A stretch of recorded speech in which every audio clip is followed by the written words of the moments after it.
Om Shanti. Good morning. 16 अक्टूबर 2025 की मुरली का सार है, मीठे बच्चे, एकांत में बैठ अब ऐसा अभ्यास करो जो अनुभव हो मैं शरीर से भिन्न आत्मा हूँ।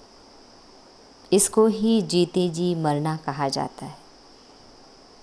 मीठे बच्चे, एकांत में बैठ अब ऐसा अभ्यास करो जो अनुभव हो मैं शरीर से भिन्न आत्मा हूँ।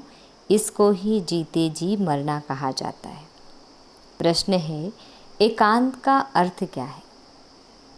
एकांत में बैठ तुमको कौन सा अनुभव करना है? दो प्रश्न हैं।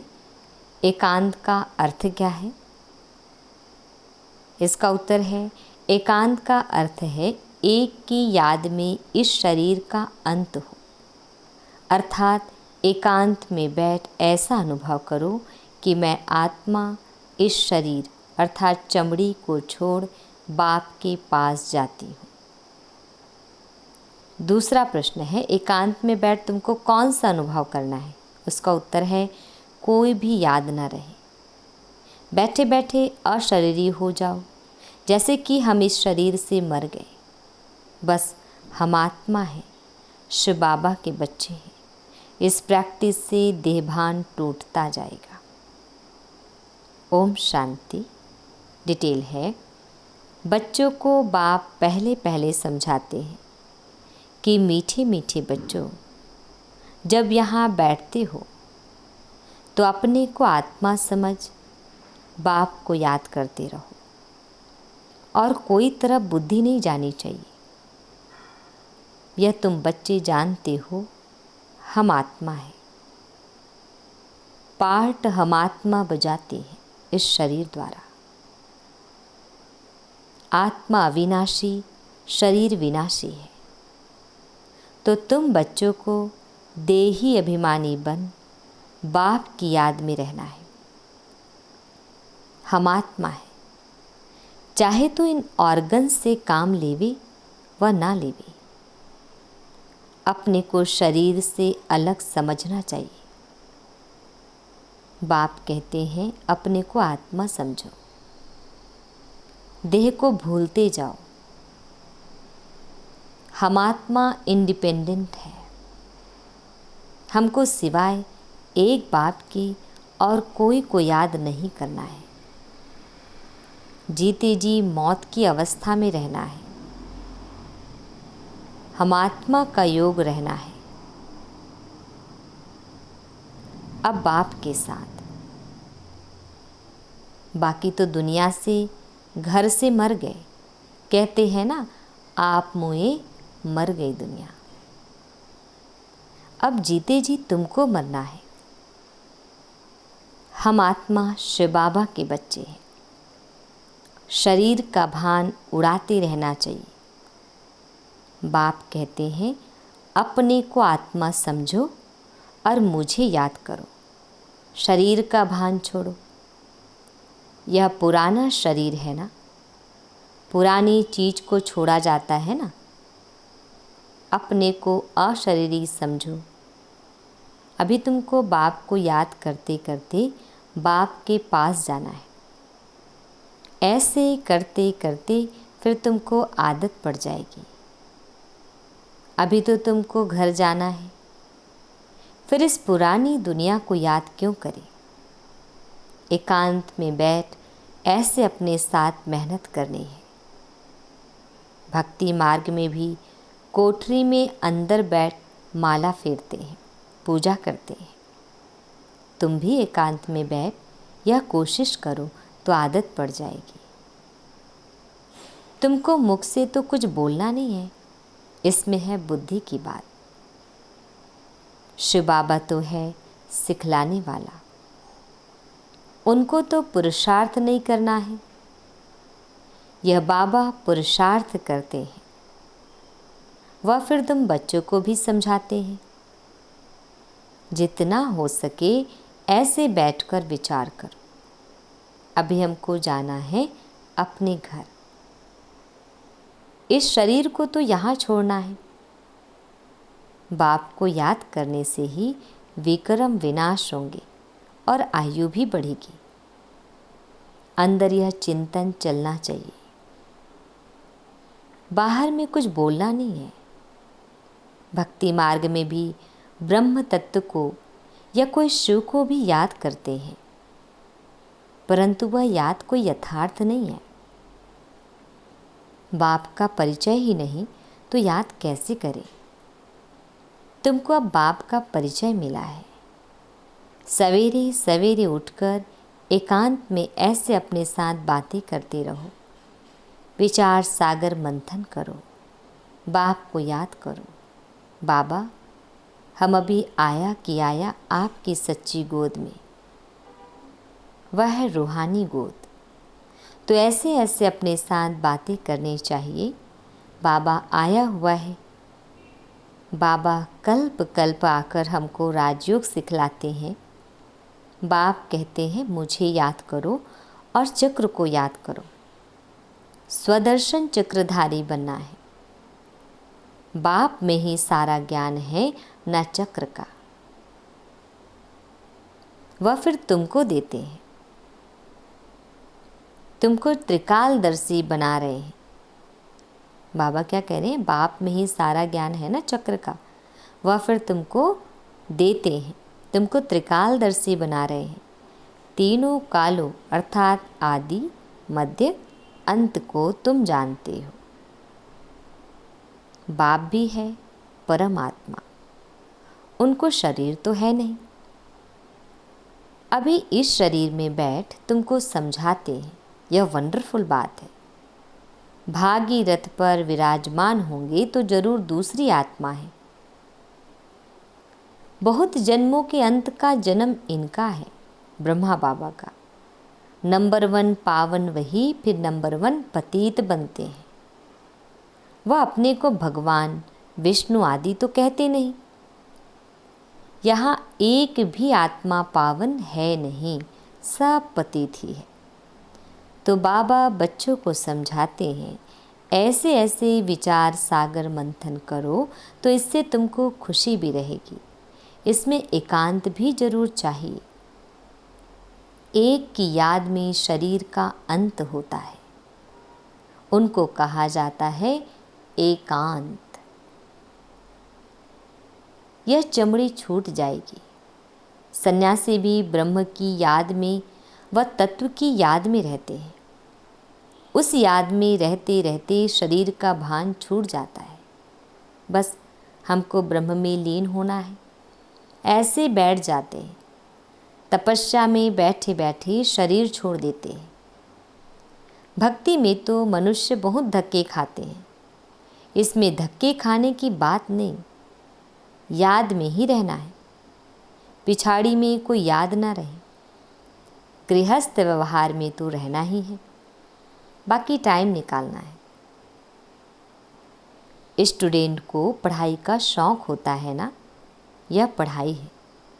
अपने को आत्मा ना समझने से बाप टीचर गुरु सबको भूल जाते हैं। एकांत में बैठ ऐसे ऐसे विचार करो। गृहस्थी घर में तो वाइब्रेशन ठीक नहीं रहता है।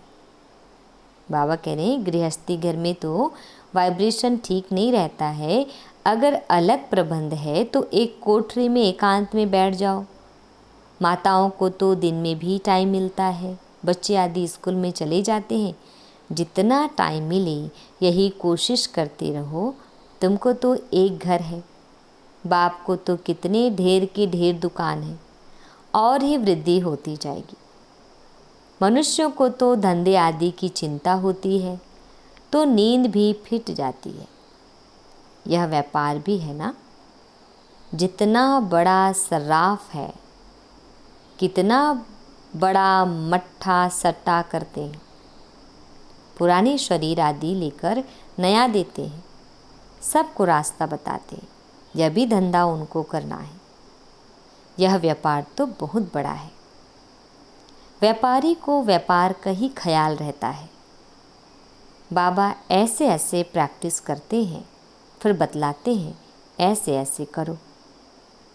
जितना तुम बाप की याद में रहेंगे तो स्वतः ही नींद फीट जाएगी। कमाई में आत्मा को बहुत मज़ा आएगा। कमाई के लिए मनुष्य रात में भी जागते हैं। सीज़न में सारी रात भी दुकान खुला रहता है। अभी दिवाली आ रही है ना, उसके लिए भी ऐसे चल रहा है। तुम्हारी कमाई रात को और सवेरे को बहुत अच्छी होगी, क्योंकि रात को धीरे धीरे माहौल शांत होते जाता है और अमृत वेला में भी। तो स्वदर्शन चक्रधारी बनेंगे, त्रिकालदर्शी बनेंगे। 21 जन्म के लिए धन इकट्ठा करते हैं। मनुष्य शाहूकार बनने के लिए पुरुषार्थ करते हैं। तुम भी बाप को याद करेंगे तो विक्रम विनाश होंगे, बल मिलेगा। याद की यात्रा पर नहीं रहेंगे तो बहुत घाटा पड़ जाएगा, क्योंकि सिर पर पापों का बोझा बहुत है। अब जमा करना है, एक को याद करना है और त्रिकालदर्शी बनना है। यह अविनाशी धन आधा कल्प के लिए इकट्ठा करना है। यह तो बहुत वैल्यूबल है। विचार सागर मंथन कर रतन निकालने हैं। बाबा जैसे खुद करते हैं, बच्चों को भी युक्ति बतलाते हैं। कहते हैं बाबा माया के तूफान बहुत आते हैं। बाबा कहते हैं जितना हो सके अपनी कमाई करनी है, यही काम आनी है। एकांत में बैठ बाप को याद करना है। फुर्सत है तो सर्विस भी मंदिर आदि में बहुत कर सकते हो। बैच जरूर लगा रहे, सब समझ जाएंगे यह रूहानी मिलिट्री है। तुम लिखते भी हो, हम स्वर्ग की स्थापना कर रहे हैं। आदि सनातन देवी देवता धर्म था, अब नहीं है, जो फिर स्थापन करते हैं। यह लक्ष्मी नारायण एम ऑब्जेक्ट है ना। कोई समय यह ट्रांसलाइट का चित्र बैटरी सहित उठाकर परिक्रमा देंगे और सबको कहेंगे यह राज्य हम स्थापन कर रहे हैं।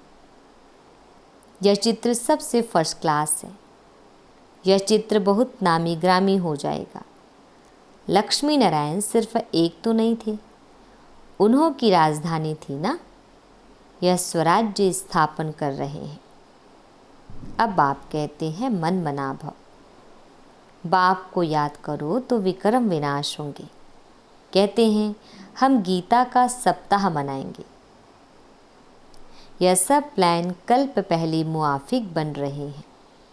परिक्रमा में यह चित्र लेना पड़े, इनको देखकर सब खुश होंगे। तुम कहेंगे बाप को और वर्षे को याद करो। मन मना भव, यह गीता के अक्षर है ना। कौन से अक्षर? मन मना भव। भगवान शिव बाबा है, वह कहते हैं मुझे याद करो तो विक्रम विनाश हो। 84 के चक्र को याद करो तो यह सब बन जाएंगे। लिटरेचर भी तुम सौगात देते रहो।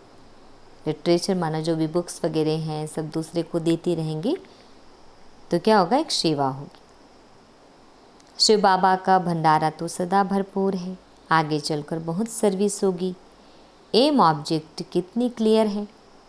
एक राज्य एक धर्म था, बहुत साहूकार थे सतयुग में। मनुष्य चाहते हैं एक राज्य एक धर्म हो। मनुष्य जो चाहते हैं सब आसार दिखाई पड़ते हैं, फिर समझेंगे या तो ठीक कहते हैं। 100% माना 100% पवित्रता, सुख, शांति का राज्य फिर से स्थापन कर रहे हैं। फिर तुमको खुशी भी रहेगी। याद में रहने से ही तीर लगेगा। शांति में रह थोड़े अक्षर ही बोलने हैं, जास्ती आवाज़ नहीं। गीत कविताएं आदि कुछ भी बाबा पसंद नहीं करते। बाहर वाले मनुष्यों से रीस नहीं करनी है।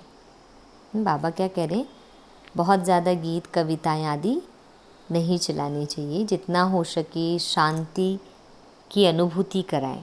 सेंटर पर भी आते हैं या आपके घर पर भी आते हैं तो कोशिश करें आप उनको मेडिटेशन कराएं या फिर आप थोड़े बहुत ही ज्ञान दें। बहुत ज़्यादा एक्सप्लेन करने की ज़रूरत नहीं है, क्योंकि जिसकी जितनी कैपेसिटी होती है वो उतना ही उसको कैच करता है, अडॉप्ट करता है।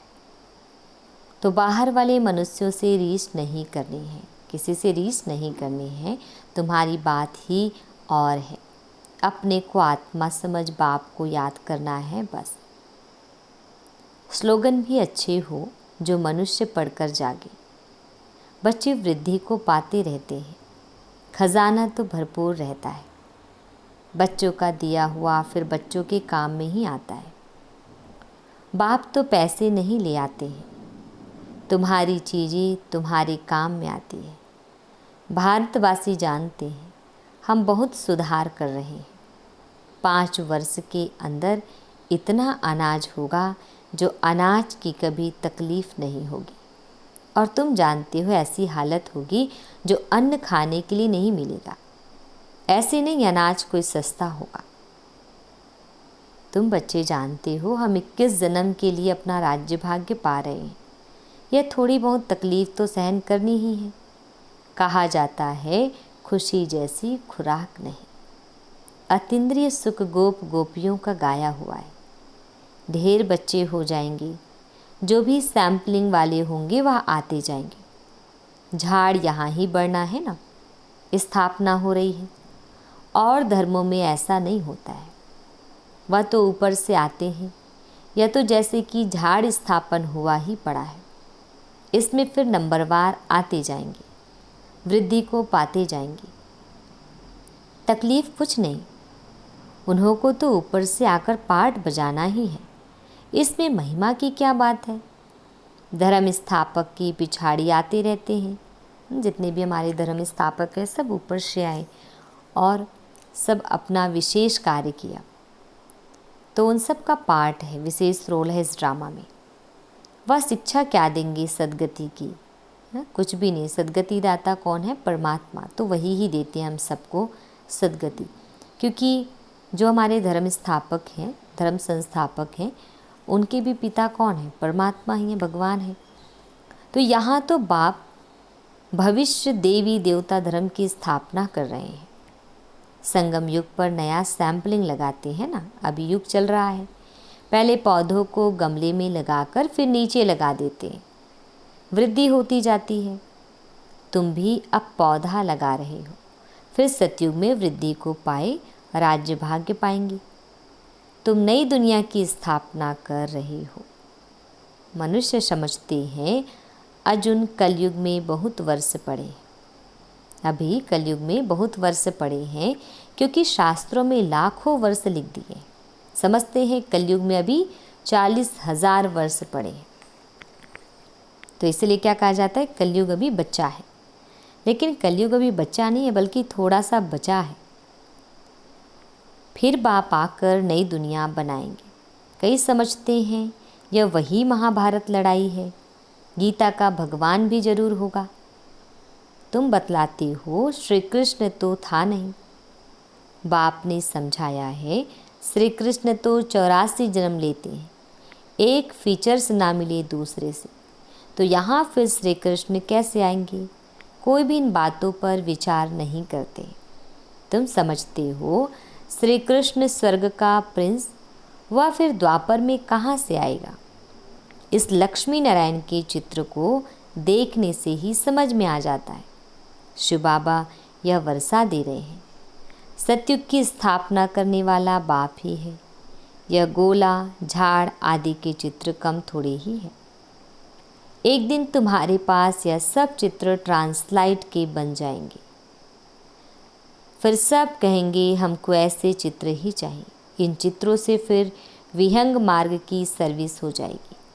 तुम्हारे पास बच्चे इतने आएंगे जो फुर्सत नहीं रहेगी। ढेर आएंगे, बहुत खुशी होगी। दिन प्रतिदिन तुम्हारा फोर्स बढ़ता जाएगा। ड्रामानुसार जो फूल बनने वाले होंगे उनको टच होगा। तुम बच्चों को ऐसे नहीं कहना पड़ेगा कि बाबा इनकी बुद्धि को टच करो। टच कोई बाबा थोड़े ही करते हैं, समय पर आपे ही टच होगा। बाप तो रास्ता बताएंगे ना। बहुत बच्चियां लिखती हैं हमारे पति की बुद्धि को टच करो। ऐसे सब की बुद्धि को टच करेंगी फिर तो सब स्वर्ग में इकट्ठे हो जाएं। पढ़ाई की ही मेहनत है, तुम खुदा ही खिदमतगार होना। सच्ची सच्ची बात बाबा पहले से ही बता देते हैं क्या क्या करना है। ऐसे चित्र ले जाने पड़ेंगे, सीढ़ी का भी ले जाना पड़े। ड्रामानुसार स्थापना तो होनी ही है। बाबा सर्विस के लिए जो डायरेक्शन देते हैं उस पर ध्यान देना है। बाबा कहते हैं बैजेस किस्म किस्म के लाखों बनाओ, ट्रेन की टिकट लेकर 100 माइल तक सर्विस करके आओ। एक डिब्बे से दूसरे में फिर तीसरे में बहुत सहज है। बच्चों को सर्विस का शौक़ रहना चाहिए। अच्छा मीठे प्यारे बाबा हम बच्चों को विश कर रहे हैं। मीठे मीठे शक्ल दे बच्चों प्रति माता पिता बाप दादा का याद प्यार और गुड मॉर्निंग। रूहानी बाप की रूहानी बच्चों को नमस्ते। हम रूहानी बच्चों की रूहानी माता पिता बाप दादाजी को याद प्यार गुड मॉर्निंग और नमस्ते। शुक्रिया मीठे प्यारे बाबा, आपका लाख लाख शुक्रिया।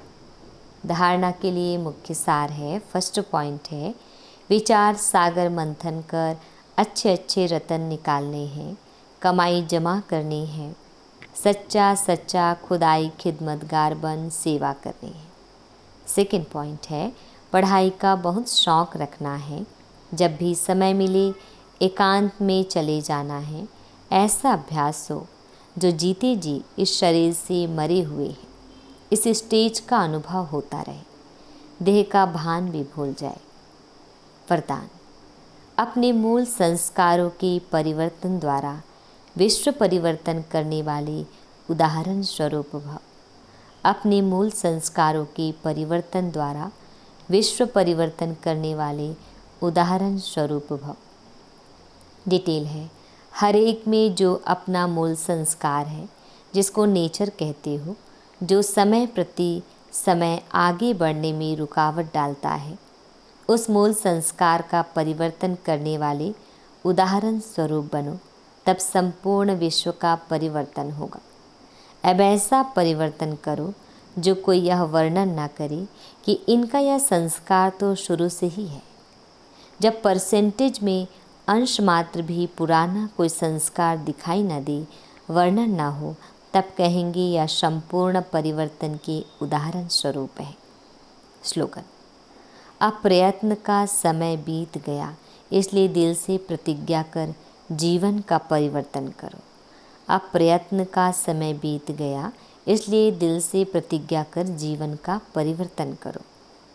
अव्यक्त इशारे स्वयं और सर्व के प्रति मनसा द्वारा योग की शक्तियों का प्रयोग करो। डिटेल है जैसे साइंस प्रयोग में आती है तो समझते हैं कि साइंस अच्छा काम करती है, ऐसे साइलेंस की शक्ति का प्रयोग करो। इसके लिए एकाग्रता का अभ्यास बढ़ाओ। एकाग्रता का मूलाधार है मन की कंट्रोलिंग पावर, जिससे मनोबल बढ़ता है। इसके लिए एकांतवासी बनो। अच्छा, ओम शांति।